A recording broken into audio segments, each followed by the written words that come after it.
Hello, everyone. Welcome to the African American Museum and Library. I'm Vita Sola, the Museum Project Coordinator, and we have such a special guest. I'm just really excited. I read about her and I talked to her and emailed her, but meeting her in person is nothing like it. So we hit it off right off the bat. So before we get to our event for today, I want to tell you a little bit about this institution. The African American Museum and Library is a research institution for African American history and culture. There's 4 departments here. Used to be 3 until I decided to make our seed lending library another department. I'll tell you about that in a few minutes, okay? We actually opened in 2002, and February 2002. I came here 2002, October. So I've been here a little over 20 years. So what you see today was not here when I got here. First of all, outside you see some beautiful banners attached to this building. Those were there when I got here. Also, the murals that you're going to see in this building were not here. This beautiful exhibition was not here when I got here. The seed lending library wasn't here when I got here. So you're seeing something that has been a passion from the then curator, which is Rick Moss, who was a historian as well, and he was here until 2017, and he retired.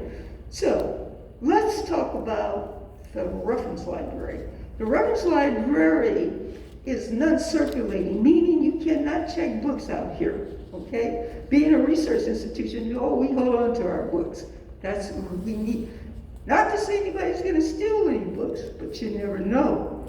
We don't worry about that because it's non-circulating, okay? We have over 16,000 books on African American history and culture, which does not include a rare book collection that we have. The oldest book is 1815.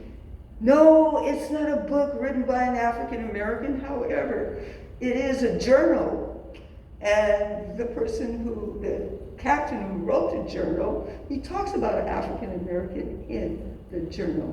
So that is the oldest book here. You won't see that book in our reference library because it's kept in a good temperature controlled environment, because we're trying to make sure that we do not do anything for it to deteriorate, even though it is deteriorating slowly but surely. So let's go to the next department. The next department downstairs is the archives department. That is where we house the collection here. You're talking about pretty much Oakland residents, people who were born and raised in Oakland, or however maybe they migrated to Oakland for a better way of life, better jobs, whatever the reason may be.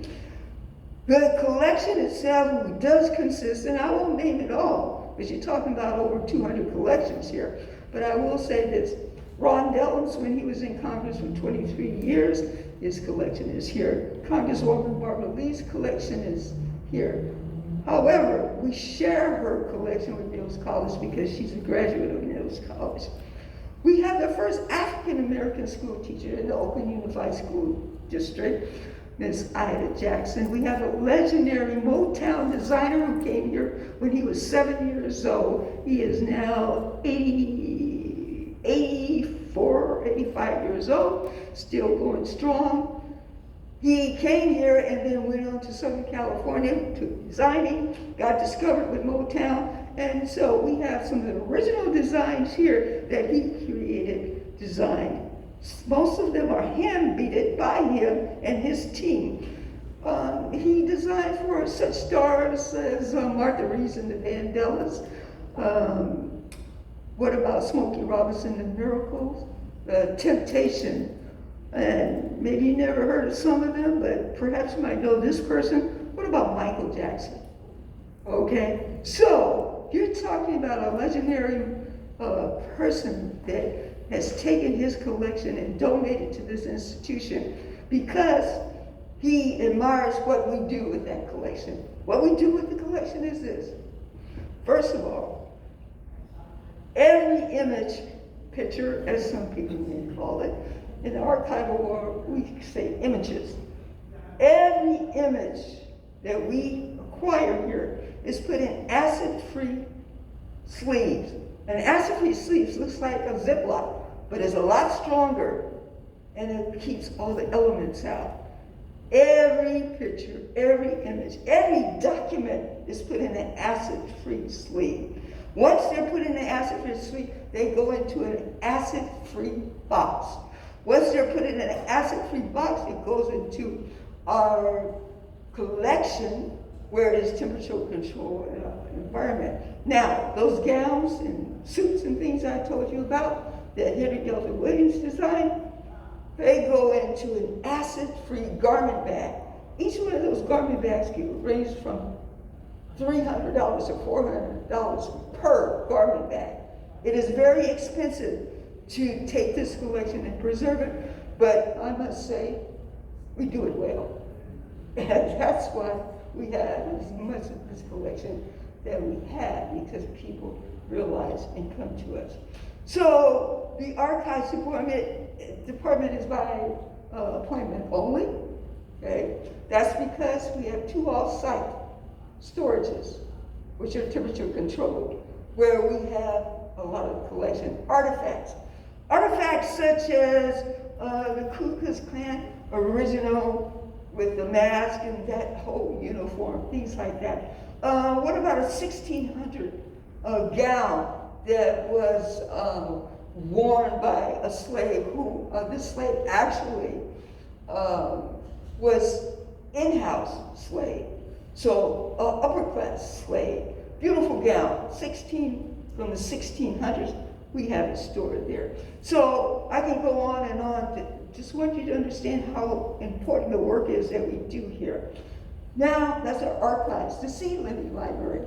The Seed Lending Library, you go in there, all the seeds that you see are for free.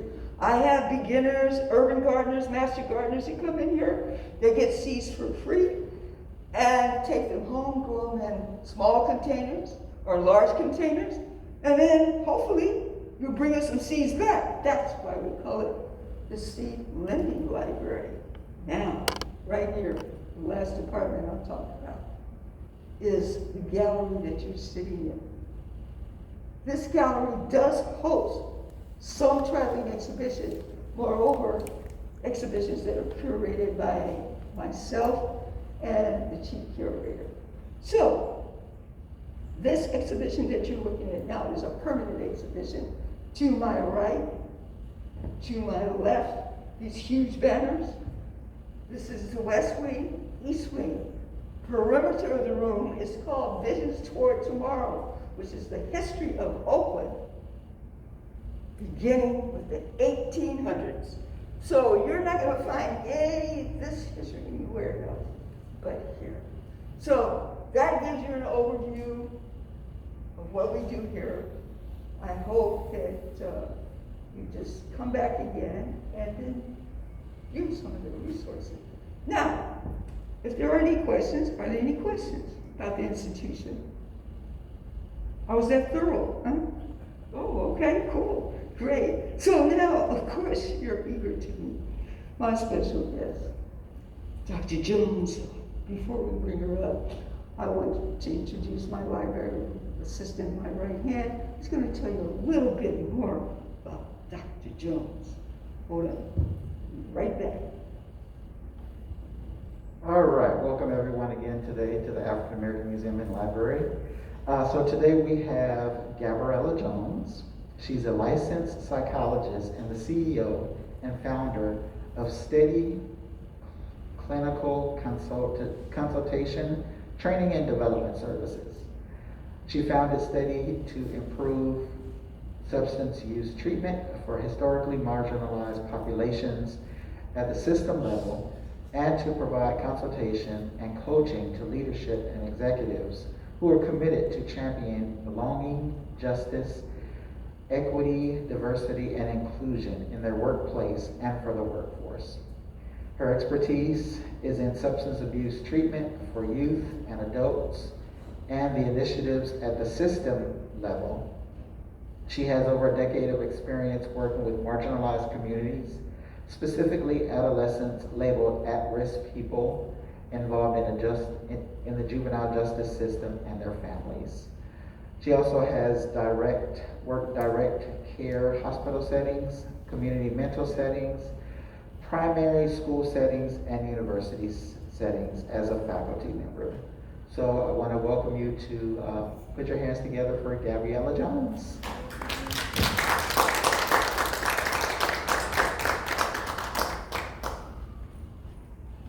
Hello, everyone. What a way to kick off BIPOC Mental Health Awareness Month. Absolutely. In this space. Before we start, I would love to introduce my MC / friend / Uncle Virus. Do you want to say a little bit about where you work and what you do? Yes, absolutely. Thank you, Dr. Jones. It's such a pleasure to be here. My name is Tobias Moselle Newby. I'm a licensed clinical social worker in Dr. Jones, and I met years back now at the UC Berkeley Extension. We were teaching in the California Chemical and Drug Dependency Certification Program, and then the rest is history. I get to be Uncle Virus to our sweet, sweet baby, DJ Sorghum. Yeah, and I'm now at UC Berkeley as Assistant Director of Student Mental Health Outreach. So this is, not only is this book so dear to my heart because of how Dr. Jones is speaking about how to heal our community and what to expect from systems who are treating our communities, but also just working in the arena I work in, get to see a lot of students and families who have been impacted by substance use and support them on their journeys of healing. So it's a pleasure and a joy. This is our summer tour. We started in the winter, and so it's so great to be together with you and to be able to ask some of the questions that I know came up for me when I read the book, and that hopefully will relate to some of your curiosities about the book. And let me just say, I think Dr. Jones and I both walked into this space that could feel just the power, the intention, and the beauty. And so it's an honor. Thank you for hosting us. And it's just a pleasure and a joy to be here together. So, you ready to jump in? I am. All right. So, as Dr. Jones said, it is Black, Indigenous, People of Color Mental Health Awareness Month. And I was doing a little study. I was like, when did that begin? And back in 2008, in honor of B.B. Moore Campbell. And it's so important to know some of the history that is behind these months and these traditions that we start. But what an incredible month to talk about not only mental health, but particularly substance use treatment in the arena of mental health. And so with that, just taking a collective breath and just honoring this moment and jumping into this conversation. So this book is so timely, especially given the socio-political climate that we find ourselves in and what you and I both see serving communities, organizations, individuals. So there's so many reasons why your book is timely, but I want you to tell us what was the impetus for this book and why does it feel important, especially now? I want to start by acknowledging somebody in the audience who is very near and dear to my heart and was part of the very beginning stages of me realizing that this was my path, and that is Dr. Jason Karageorge, my former supervisor during postdoc. Thank you so much for being here and also just being supportive. I think the impetus for me writing this book was my time at Kaiser in Redwood City and recognizing that there was a huge gap in treatment when it came to specifically servicing marginalized and minoritized communities. There are several modalities of treatment for people in recovery or people who are interested in recovery or who need recovery, but there's nothing or hasn't been anything in the literature nor in the treatment space that was created and developed specifically for communities that suffer the most from addiction and substance use. So this book was really birthed out of seeing that gap and experiencing it from a direct clinical setting as well as from the academic setting, from teaching it, seeing that people going into addiction medicine had no idea how to engage in culturally responsive treatment. Additionally, the limitations that the existing treatment models have, and just eliminating the varying identities of an individual and limiting them to their addiction or their substance use.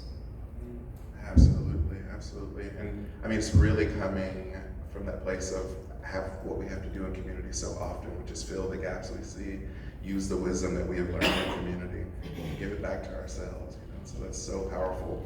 I teach a course at the University of San Francisco, and one thing I always do in my classes is when I can find a picture of who wrote this, who are the theorists, And so I am using Dr. Jones' book in my class this summer, and it's going to be so awesome to have your face and hopefully have you come speak to our class, just to also inspire people to know that they have wisdom that they need to share, as they learn this practice.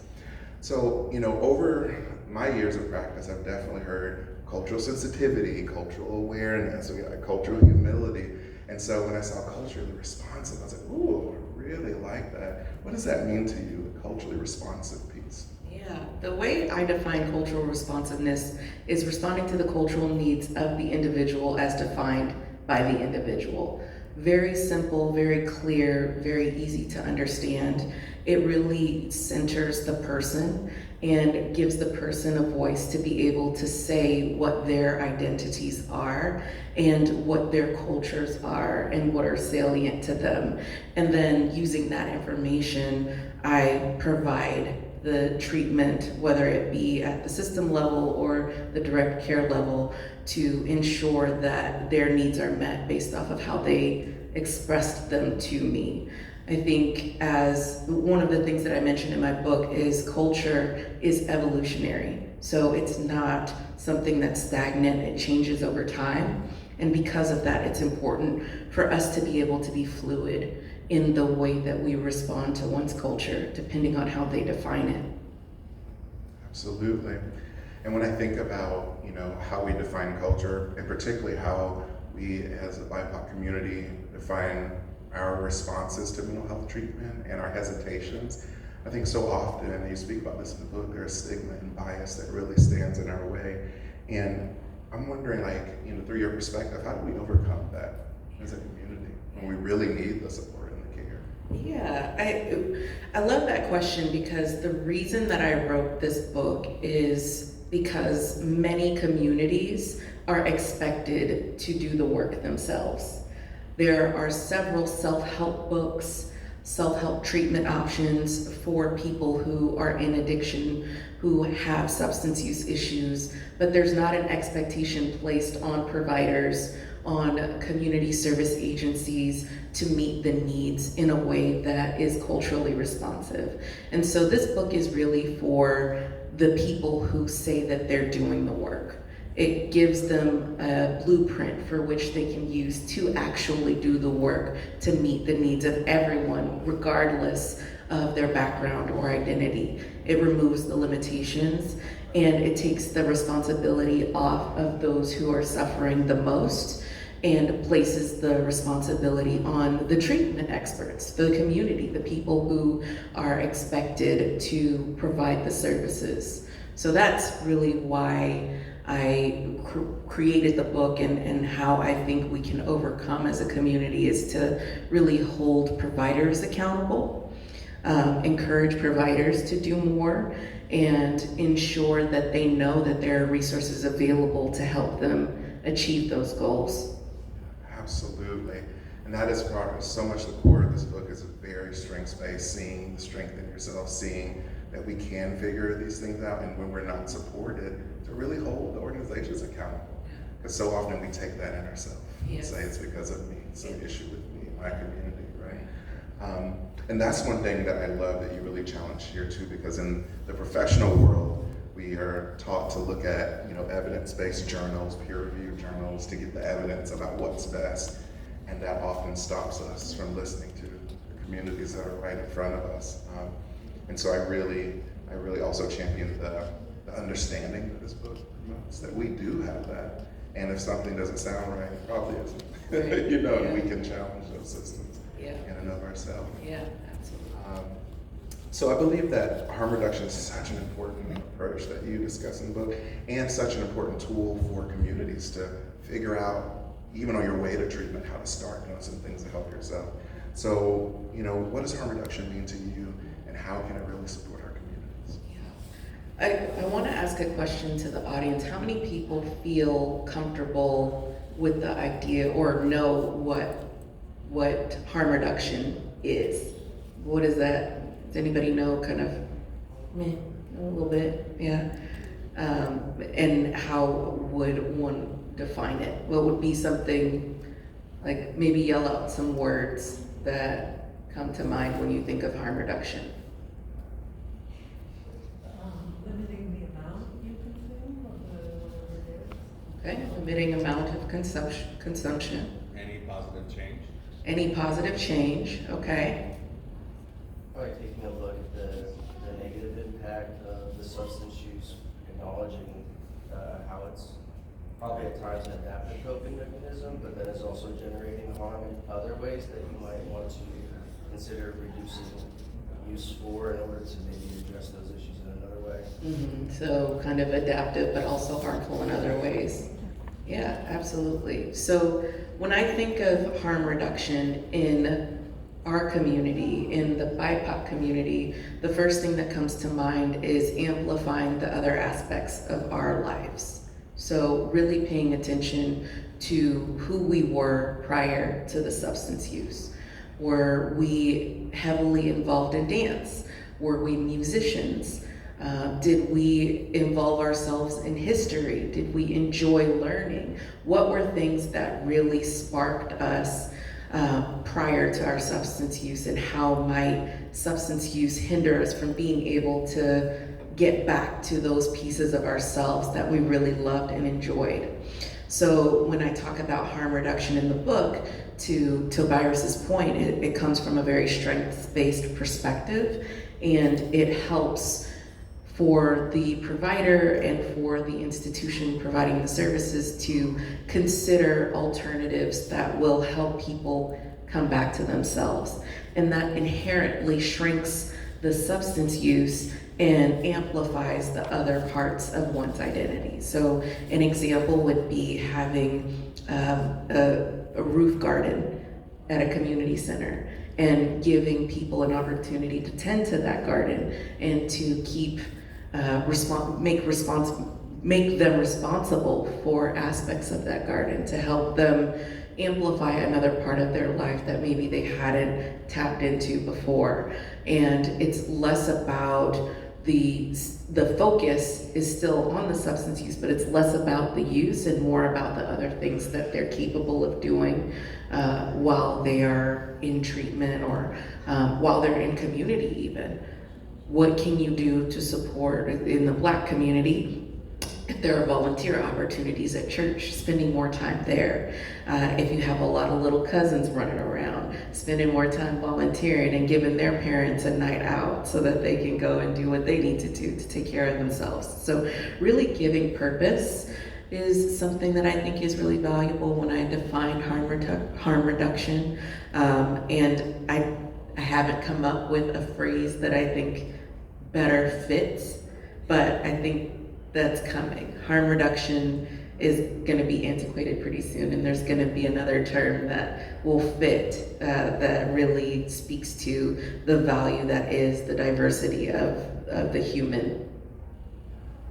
And I love, in the book you give that example of, all right, so if you're at a family gathering and the majority of folks are using a substance that's not your substance choice that you're trying to reduce harm from, going over, all right, come on, youngins, let's get all the kids together and and be the playtime corner. And what I really loved about that is I've had so much work with clients who are like, I know that a lot of these things happen, or the substances I'm trying to stay away from happen in communities that I love, and I don't want to separate from my community, but I also don't want to be in a bad relationship with the substance. And so your book shows so many ways to really be creative and get creative with clients and say, well, let's not lose this part that really is meaningful for you, but how do you serve that community differently?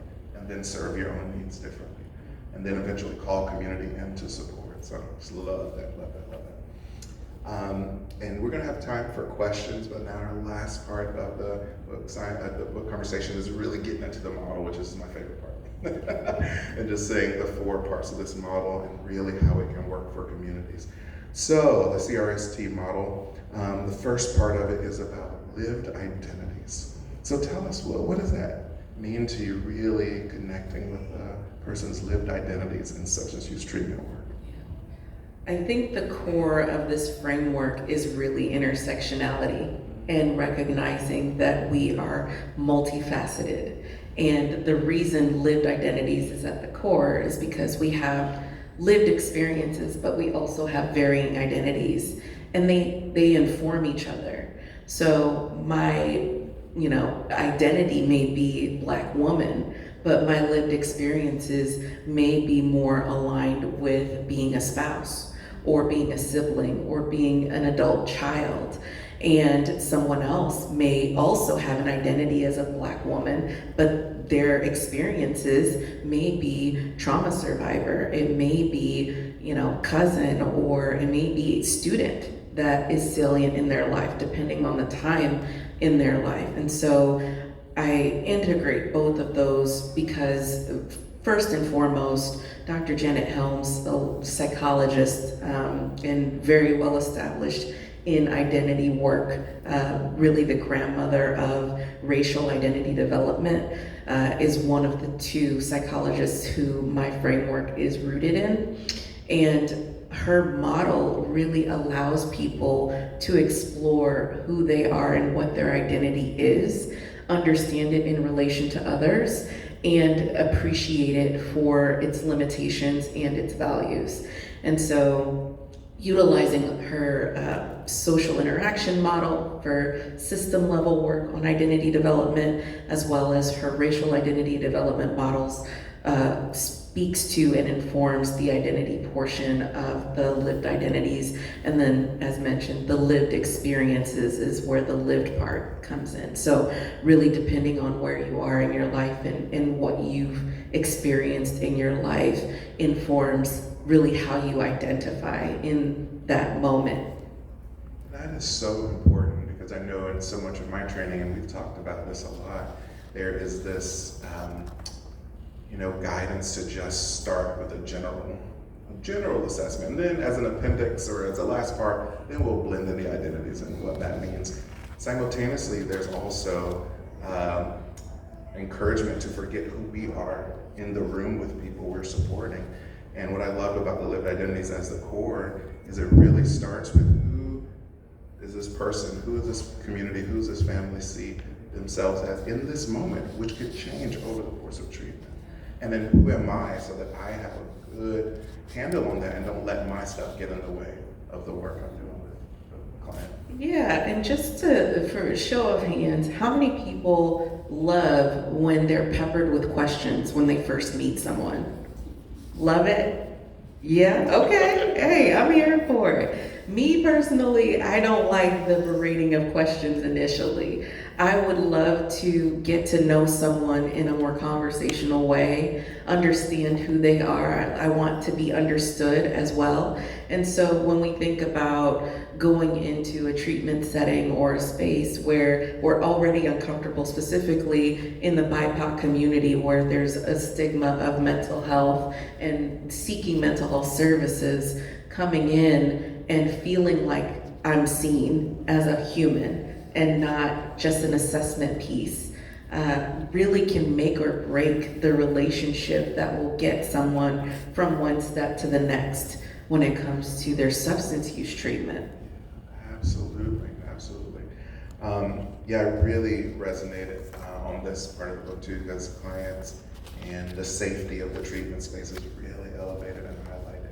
And so even in the question you just asked, so if somebody's like, yeah, give me all the questions, then that would be responsive to what they need. If somebody's like, hey, can we just chill out and talk about the weather for a bit before we go into all of my issues? Then we can do what we need to do to make the environment as safe as we can, realizing that we co-create safety, right? I can't ensure anything's safe for you, we co-create that. And so I love that. You really focus on that and lived identities. So now the next part is life stage. So, you and I have talked about this too. I've done work with young and older and across the spectrum, and in so much of the training, there's so little really focus on how much changes from life stage to life stage, and particularly when we're talking about substance use. So can you say a little bit about that, the importance of life stage? Yes, so there are 4 life stages in this framework. There's youth, emerging adult, adult, and older adult. And it's separated out because depending on what life stage you're in really informs what part of your identity is most important. It also informs what will be most effective and valuable for you. So if I'm talking to an emerging adult, chances are the things that are valuable or important to them are their identity in terms of career, their identity in terms of their partnering and partnership. And if I'm talking to an adolescent or a youth, their identity may be rooted in being a child and trying to individualize themselves and find their own identity apart from their parents. If I'm talking to an older adult, then their identity may be rooted in trying to remove the isolation that they feel because their friends are maybe passing away, or their children are adults, or they're empty nesters. So depending on the age really determines what is valuable and most important, and also what's most impactful for them in that moment and in that time. And that really informs the next piece, which we'll talk about, which is recovery lifestyle.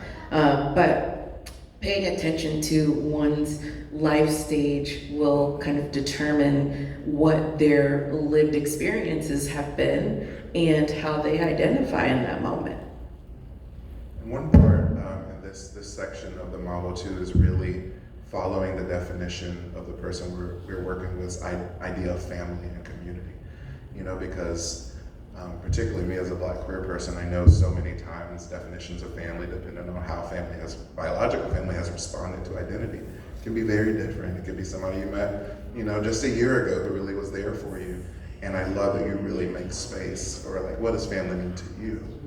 Because there can be so much trauma among the power that can be in family. It's both-sided. And so I really love that you make space for that, as well as I think in this model you really make space from where does a client's life stage experience deviate from what I might assume. Yeah. Because we go in, we're working on adolescent, okay, assumption, yeah. Right? And so I think you make so much space to say, check those assumptions at the door, and check our own biases in the work. Yeah, which goes back to why it's so important for the providers to do the work. The expectation has often been on the people, but I personally identify as an old Black auntie all the time. I may identify as a parent sometimes, but more often than not, I like to go to bed at 9. I like to travel. And that is something that is really resonant with me. I like my relationships with my friends, and I'm not trying to brunch. I'm not trying to brunch all the time. And the assumptions that people place on me may not, to your point, resonate. And if they don't resonate, then the recovery lifestyle that is developed for me is not sustainable. It's not something that I'm gonna keep up with. And it may also hinder me from my recovery goals if they are to be, in more community with others, and the only suggestion you have is to get a virgin beverage at brunch. I mean, depends. Yeah, absolutely.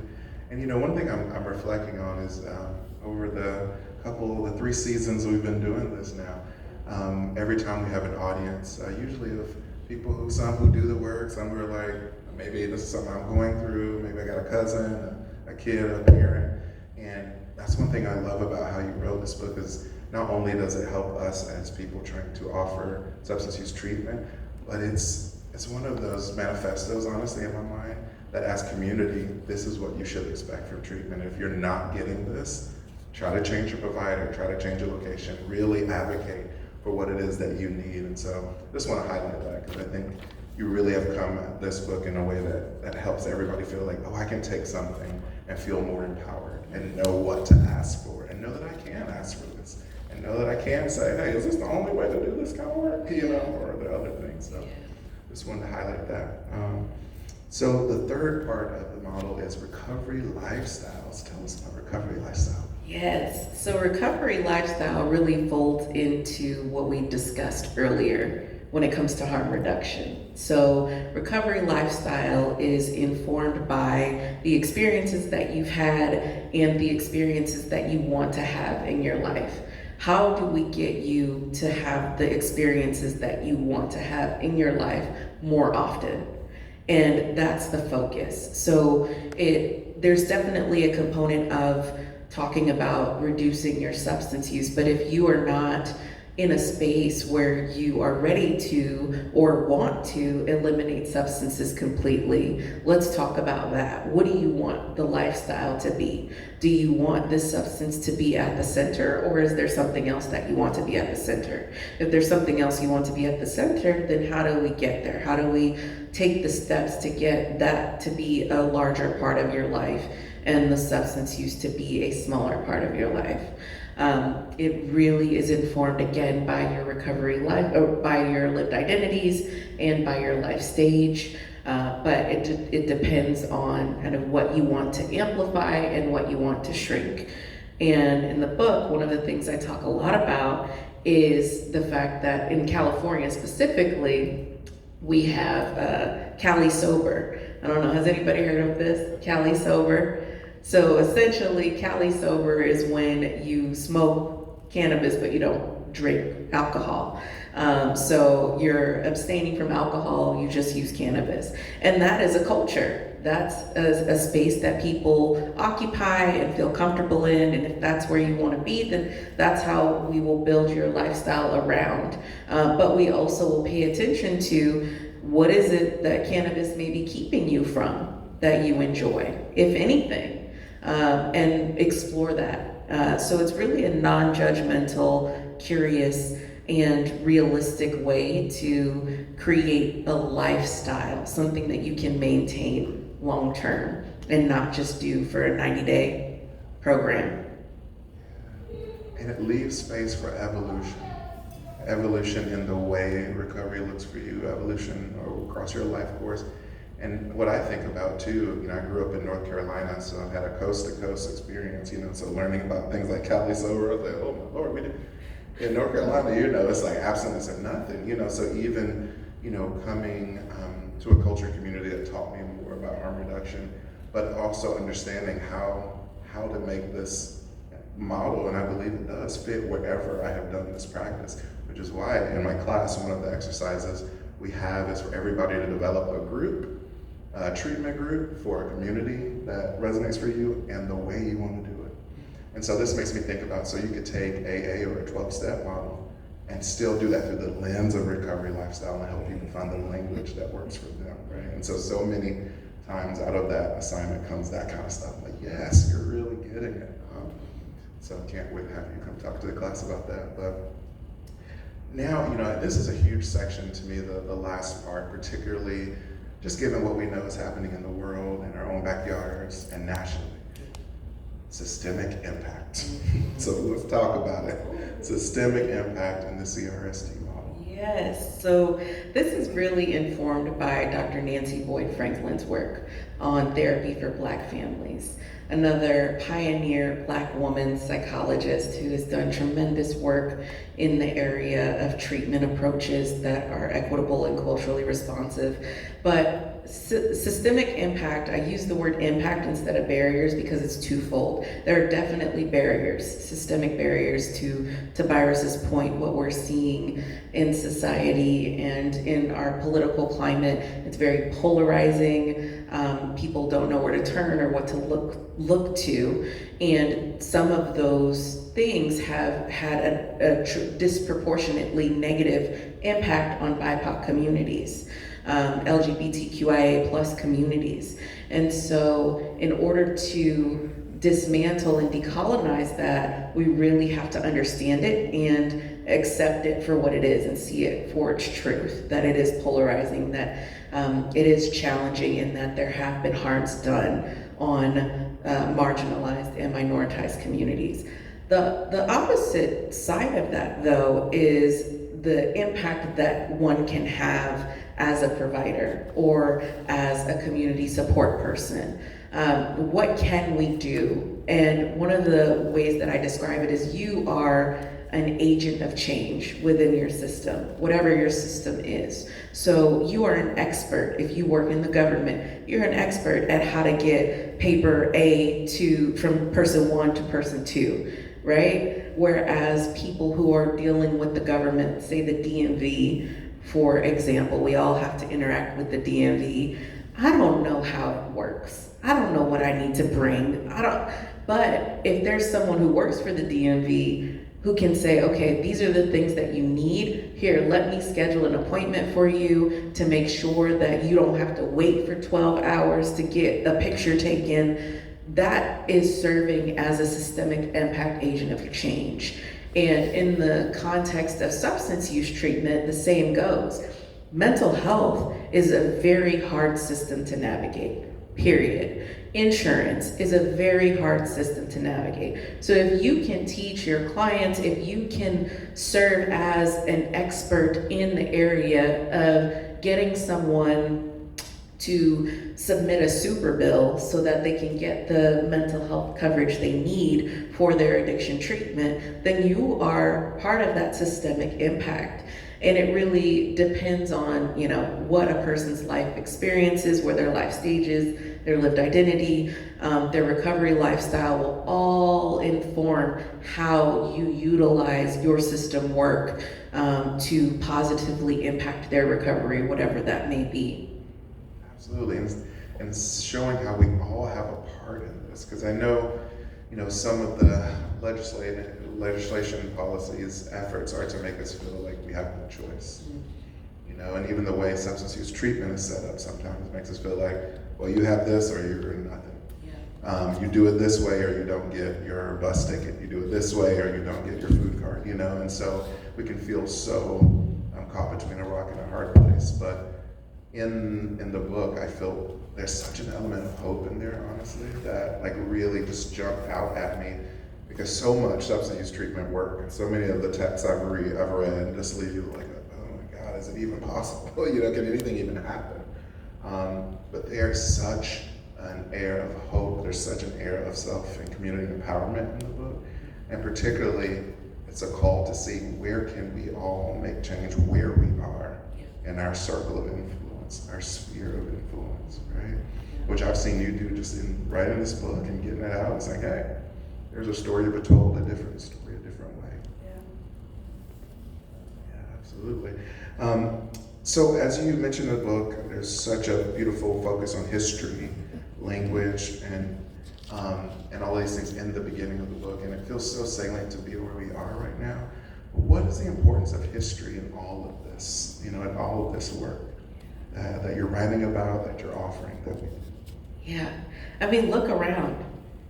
This place, the fact that this exists, and the fact that so many people don't know that it exists is why we need to talk about the history.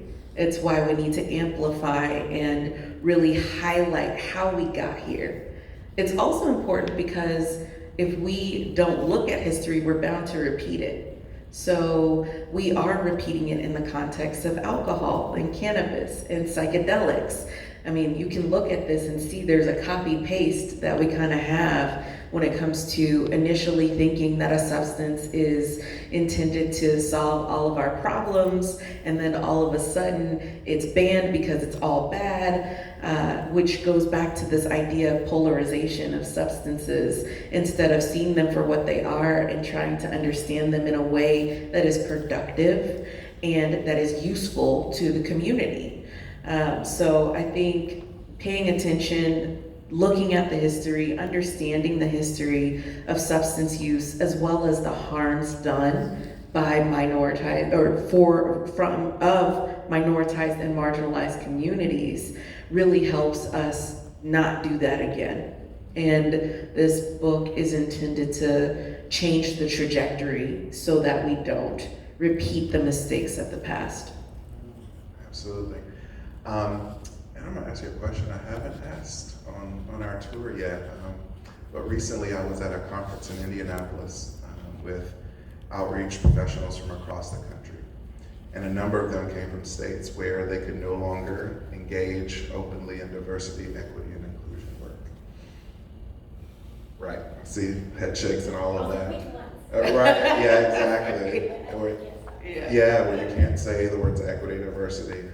And so I'm wondering, because I'm hoping that some of those folks will be picking up this archive, will have your book. I know they will. And so what do you say to those folks, those communities, those practitioners in these places where even trying to say something like culturally responsive can get them dinged? What are your words to them? It's funny you bring this up because I did several talks in those states, and you were present for one of them. And I will end with what I started with, and that is that culture is evolutionary. Just because they say you can't say DE&I anymore doesn't mean there's not another word. It doesn't mean that there's not work to be done in a way that doesn't necessarily get you dinged. You can still do it. We're still human, we're still very different, we're still very intersectional, and there are a myriad of ways to continue to do the work. So don't be discouraged, just be creative. That's a hashtag right there. Don't be discouraged, just be creative. Love that, love that. So now we're going to turn our attention to this wonderful audience we have with us and see what questions y'all have for Dr. Jones that she can answer for you today. They can be general, they can be specific. Yes. Thank you for writing this book. And I'm a clinician. I have a question just about, I think a lot of people likely have never even been asked about their identity or how they identify in the way that you break it down in the book. And so what are your conversations like, if you could share with clients and introducing that to get them to start thinking about how do I see myself? Yeah, that's a great question. And I actually, I have a couple of activities that I do with clients. One of them is who you are versus what you do. And it helps people separate out their behaviors from their identities. So who are you as a person? How would you describe yourself? And what are the behaviors? What are the things that you do on a regular basis? And help them, because sometimes people conflate the two, and sometimes they are one and the same. But even thinking about, what do I do on a regular basis, and who am I? And are the things that I do consistent with who I am? And if they're not, do I want them to be? And really getting deep into that. And then I have another activity that is called What Makes You You. And it has it's a quadrant. It's got 4 sectors, and it's how I identify, how my family identifies me, how I identify at work, at school, or how my peers and colleagues identify me, and how society may see me.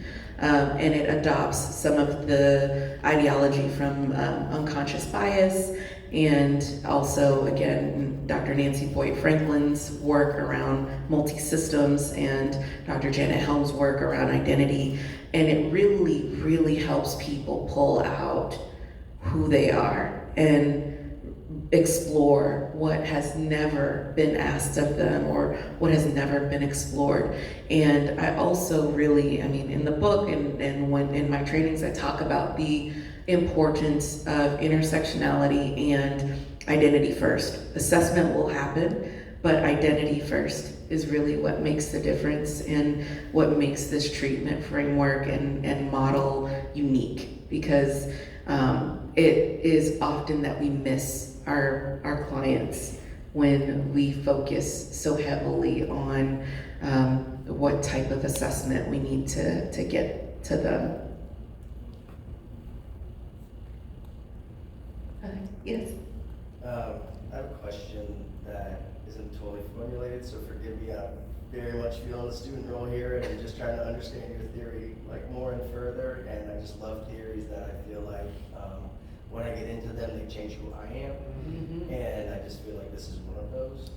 And well, I guess what my question is about sort of working with the providers, empowering the providers to then empower the individuals who are coming into these healthcare systems that are really built around, as far as in my opinion, power and greed, right? And I was at a conference recently that talked about the indirect trauma of BIPOC, and other communities who are coming in who have already suffered under systems of white supremacy and patriarchy, and what it does to walk through the door and have basically your identity stifled within the first few minutes, and the indirect trauma, the impact of that. And when I look at these systems, and obviously the dream of them changing, right, I wonder how in the hell is that going to happen? And I think about what we're talking about here, and how you are really, one important step is to help the provider increase their awareness of like their duty and role to help somebody feel safe in a co-created sense of safety, co-regulated safety. And I guess I was just wondering if that's intentional, to start there, sort of planting seeds there to try to change a system from the inside out, because this system from the top down does not seem to be changing, and is incredibly defeating to look at that. So it's similar to the program of the seats here, I felt. Yeah. And I just, and I love how what you're talking about is looking how we, by way of maybe trying to cope, have stifled ourselves, and then reclaiming parts of ourselves while building ourselves as we evolve. Yeah. I do this sometimes where I ask a question, I keep talking, so I just wanted to say, was that intentional, to really start with the provider in that way of changing the system from the inside out, and if so or if not, do you have other thoughts of how to change it from the top down?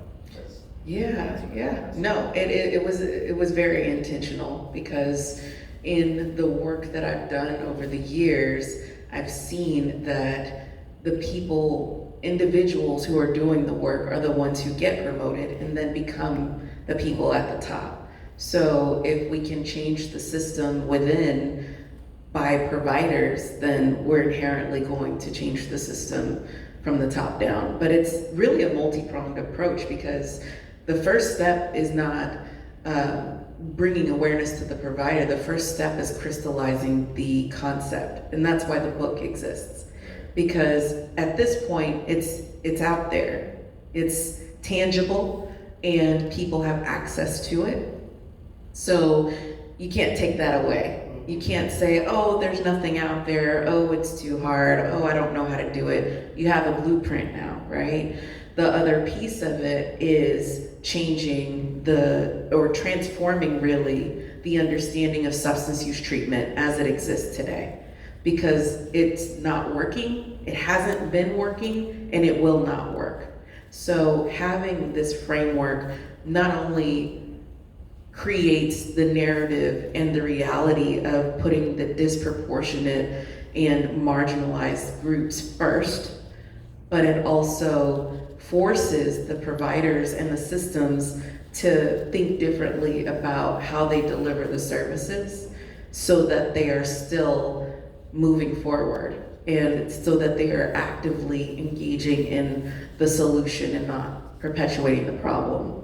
Long term, I would love to make this even more crystallized by having the Joint Commission adopted as a requirement for hospitals, for it to be something that our governing bodies, whether it be the American Psychiatric Association, the American Psychological Association, require it as a treatment framework for institutions. And that's the next step, which will hopefully create the top-down change, because now it's something that is required for you to maintain your accreditation, and you don't have a choice anymore. So right now you can do it by choice, but eventually it will be a requirement. I'm speaking that. I'm speaking that. Yeah. Good question, thank you. Other questions? Yes? Do you have copies of your book here for purchase? Yes, I Oh, do. great. Yeah, purchase and sign. And I just want to say that, the two of you are helping me understand, I'm a psychologist, or I do psychologist, very good point. And you're helping me understand why I have not wanted to, work with clients where, a substance, usually it's alcohol, people want to, come to me, is an issue because, I want to learn more about your framework and your worldview, because I think it would be a lot more rewarding work because it would work better. Yeah. It would work. Yeah. Yeah, thank you. That is definitely, I really appreciate hearing that. And also, that is something that I talk a lot about in my book as part of the problem, is practitioners are so afraid to even say substance use that they don't consider it, they don't treat it, they put it in a box, but that's essentially perpetuating the systemic oppression that we have experienced as marginalized communities, and it just reinforces the stigma that exists in substance use treatment. And so part of my work is trying to dismantle that so that more people receive the treatment that they need and more providers feel comfortable because they believe that it will work. Yeah, and that's a whole, aspect of it that I haven't even frankly considered. I mean, and when I'm working with other white people, that, angle of it's not as, I mean, they may have personal experiences, in their childhood with like their parents and, but there's not that element, so, Yeah, yeah. thank you. Thank you. I'm curious about that. What are your thoughts on that? This idea that we can even like such a strong reaction. So I come from, that's where I started in substance use. And so even before I went to grad school, that's where they told me, you can get clinical experience in substance use. You don't need it. You don't need it. You're just there. Yeah. And but it was so helpful to know that. And then I realized we were missing the mark as soon as we went to substance use. And when we went to mental health, because we tried to compartmentalize it, and we were missing half the picture there because we thought we could put it in a box. Yeah. And half of what it is that we did was masquerading. It's, if we didn't even ask the questions, we would miss the mark 100% of the time. Yeah. Because if we didn't ask and people were too scared to say anything, especially with communities of color, like people would just, that meant I was going to jail. Exactly. Right? And if I'm Exactly. so I'm just not going to tell you the truth, and then I'm going to get that schizophrenia, and really, it's going to be a problem. So what are your suggestions for people, especially if clinicians don't want to touch it, clients don't want to say it? Like, what would be your suggestion on that? Yeah, no, I love that. And it actually is. I just added like 9 layers. No. It's actually broken down pretty nicely in the framework in the systemic impact section. So there are 3 subsets of systemic impact. There's social context, there's historical oppression, and then there's systemic oppression. And so what you're describing and what you're talking about kind of hits on all 3 of those.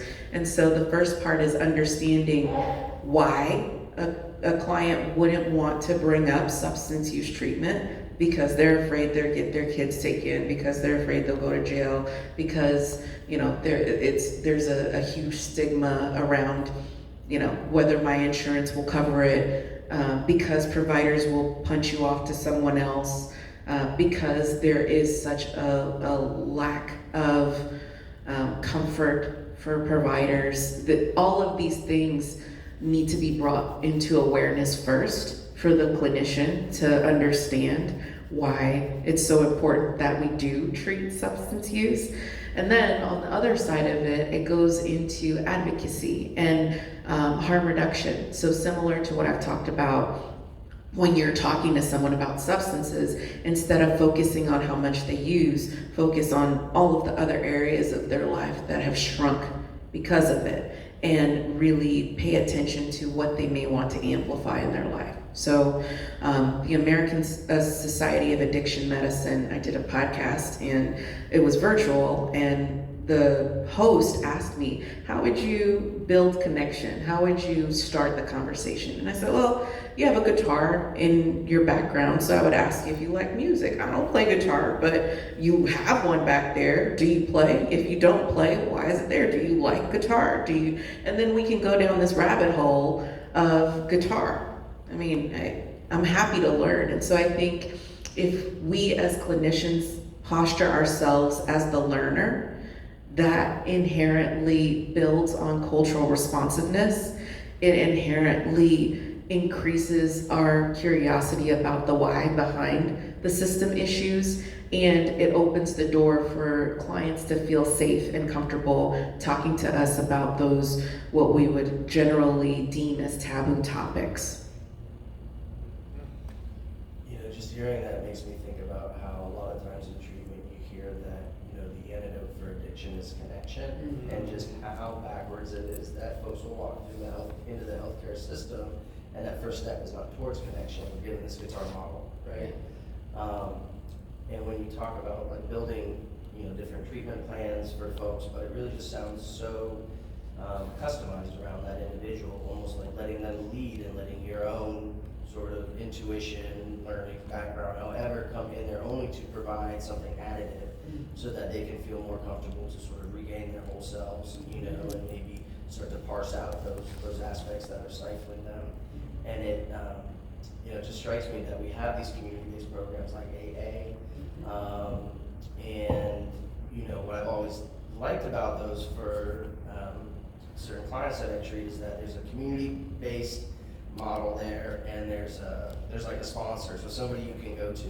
However, that sponsor isn't necessarily trained in anything except AA, and that community has a very prescriptive model that has to work for you, or else, you know, something's wrong with you.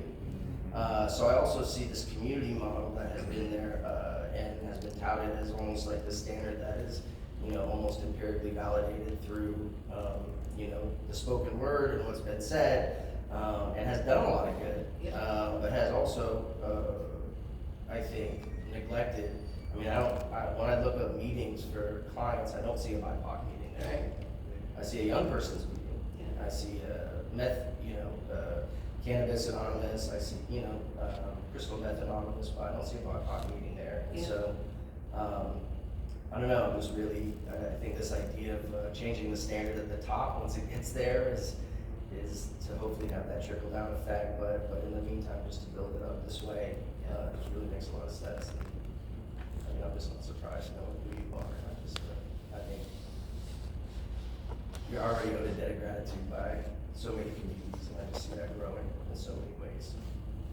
Thank you. Yeah, one of the quotes in my book that someone brought to my attention, because when you write something, you forget what you wrote, was that, and I think it was you. The model is general enough to be adopted by systems, but individualized enough to see the whole person. And I honestly think it was you who pointed this out to me. Full circle moment. But yeah, that is really what I was hoping to get, was something that feels both individualized but also adoptable on a large scale and scalable for systems and not cumbersome.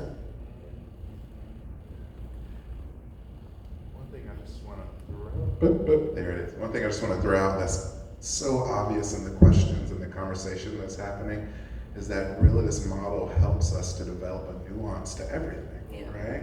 To not just go in, and I know that's what for a lot of clinicians leads us away from substance use treatment. It's like, oh my, you start to see the layers, like in the question, you start to see how it impacts systems, person, the law, family. And it's like, oh my gosh, and we begin to realize that these mechanisms are not ready to handle that, you know? But they were designed so that you can get trapped. If you don't get trapped in this door, you can get trapped in this one, and this one, and this one, and this one. But so much of what you write about helps develop a nuance to our lens to even say, okay, let me play this out 3 steps ahead so that I don't get my client caught up in something. Or even say, oh, I wonder, is this the thing you're worried about? If I ask this question, are you concerned that this might happen? Right? And even that's transforming everything. Yeah. That creates that relationship, Yeah. you know? And that's also being responsible with the power and position we have in these roles. And so just love how you all bring out the nuance, even the exercise that you suggested, who we are versus what we do, nuance. Yeah. You know? Yeah. So much is about that. Yeah. So, looking kind of legislation-wise, in your perfect world, your magic wand world, in the state of California, what would you want to see? Thinking about this, you know, what you have here, what you would want to see. I think so much is driven by policy, right? Yeah. We're talking about wanting to see, you know, people will do things because they want to, people will do things because they have to. Yeah. What would you want to see, on a legislative or an act, you know, when we have, because when we have form, we have an opportunity, why not? Yeah. I actually, the Rand Corporation just released their policy on psychedelics, and I had a big hand in helping them put out that policy report. And that was a question that they asked about specifically psychedelics. So that's something I can speak to as an example. One of the things that I think is most important is putting those who are most impacted at the table. So for psychedelics specifically, indigenous communities are not consulted and have not been consulted, and that's a problem. The other piece that I said I would really love to see in a perfect world is access to Narcan. Just like we have the tampons now, access to feminine care products in every bathroom, it's free. Same should go for anything that helps reduce or reverse an overdose or something related to substance use issues. Another thing I would love to see are just more wellness clinics that are surrounded by different things that, again, can expand one's lifestyle and really promote the recovery lifestyle. So this is an example, the library having the seed lending process. If that were something that was known and adopted from every library in the state, that people knew that they had access to this. I was in Target and I saw this $3 egg carton of cherry tomatoes, and I was like, I'm gonna get this. And I knew that it was therapeutic, but I did not know how valuable it would be to see those little seeds turn into little plants, and then see those little plants turn into little tomatoes. My dog destroyed it, but it was just beautiful. And it would be great if, as a state, we had centers like that where people could go to learn how to garden, or to even just put their hands in dirt, or if we had more green space, because there are all these green deserts and it correlates, right? We have these green deserts correlated with more substance use. We have these frontier spaces, these rural areas that don't have access to specific providers, but they do have access to outdoors, or they do have access to, wildlife that they can, engage with and be connected to. More integration with our faith-based communities would be great at the policy level, ensuring that faith-based communities have a seat at the table, and also recognize that there are some faith-based communities that are very good about looking at harm reduction, integrating our early childhood educators in the system when it comes to education around harm reduction and substance use treatment, diversifying the definition of family at the state level, and allowing people who identify as extended kin to be able to take children or be the first to take children if a children needs to be removed from the home, making that a requirement. Like, you have to find the next of kin. You can't just put them in a home. I could go on for days about this, but those are just a few. Those are your magic. Yeah, those are my magic ones. Other questions? Comments? Yeah? Maybe just, I'm curious about, I've had a lot of engagement with the system of care for both mental health and substance use, and so something that comes up for me is how much focusing on clinicians versus how much focusing on peers with lived experience, and even peers that are maybe, I know some peers that know more than a lot of clinicians. I know clinicians' egos and their trainings get in the way all the time. Their blind spots come up and there's no way out. And also, I kind of grew up scientific, so I've gravitated towards things like evidence-based models. I have too much experience in academia. That's probably one of the reasons that my mental health is so poor. But like, it seems like the evidence-based medicine just doesn't necessarily fit, and trying to shoehorn it into real people's lived experience. Like, sometimes my brain just gets kind of, I don't know how to make sense of all this. So I just wanted to float out, like, do you think peers and other sorts of things maybe, like, at least an avenue that in parallel with trying to change the clinical community and how they practice? Yeah, that's a great question, and I have two pieces of an answer to that. So first off, how many people know or can define evidence-based practice? Just, yeah, okay. It's 3 components. What are the 3 components? That research of a certain type is done on it. Okay, And enough of it to satisfy, statistical requirements. okay, Random control trials. okay, Really, it's gonna be, depending on where it's gonna be, defined and ultimately it's what's standard. okay. University required. So this is part of our problem. The definition, as defined by APA, the American Psychological Association, is evidence-based practices combine or integrate the best available existing data, patient characteristics, culture and preference, and clinical experience. That is what defines an evidence-based practice. We often only look at research, and we often only looked at research that's frequented, not the best available research integrated with preference, culture, characteristics, and clinical experience. So my framework is an evidence-based model because the best available existing research comes from people of color who have developed their frameworks based off of the best existing research at the time, who delivered theirs based off of the best existing research at the time. And one of the biggest pieces of evidence in the BIPOC and marginalized and minoritized communities is that it's disparity data, which essentially just proves our point.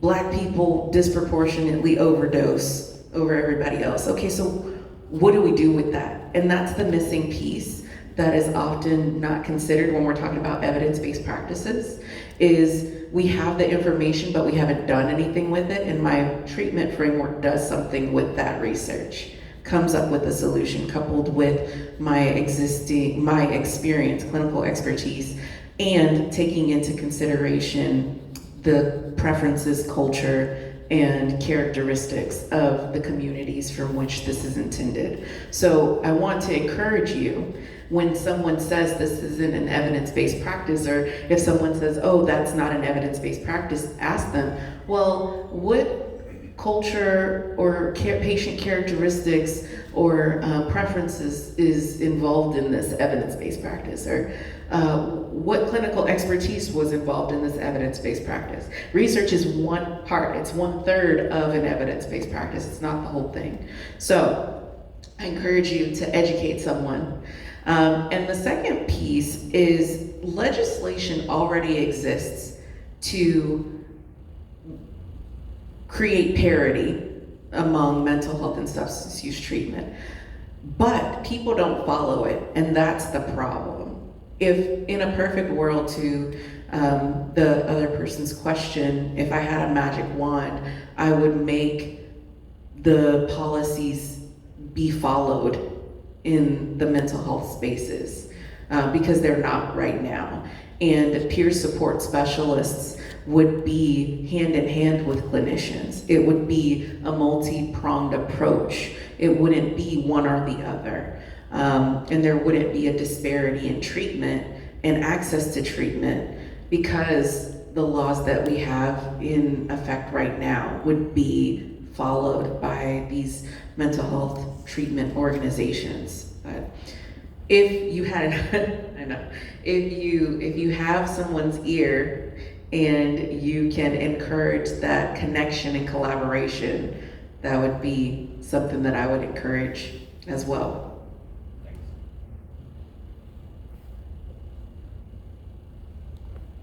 Other questions? Comments? All right. Well, okay, good. Just wait it out. So first of all, I want to say, if you want to stay in touch with Dr. Jones, there are cards on this back table where I will be sitting selling books, and you can write your information or a question or a comment and leave it in the box for Dr. Jones. But how else can people be in touch with you and stay in touch with what you're doing? Yeah, well, I do want to shout out Dr. Ty. Thank you for the beautiful question box that is displayed on the back. It was her wonderful handiwork. First and foremost, got to give credit where credit is due. And you can follow me on Instagram. STEADY_LLC is my Instagram. And I post pretty regularly on there. You can also find me on LinkedIn, Steady Clinical Consultation Training and Development. It is a mouthful, but you can also look for me under my name, Dr. Gabrielle Jones, and you should be able to find me there too. And I want to thank you for your wonderful emceeing ability and being on this journey with me. And also I want to thank Marco and Vita for putting this wonderful thing together, and AAMLO for having me. Absolutely. And thanks to our audience for being here, and to you, Dr. Jones, for sharing your wisdom and your heart and your inspiration with the world. Thank you.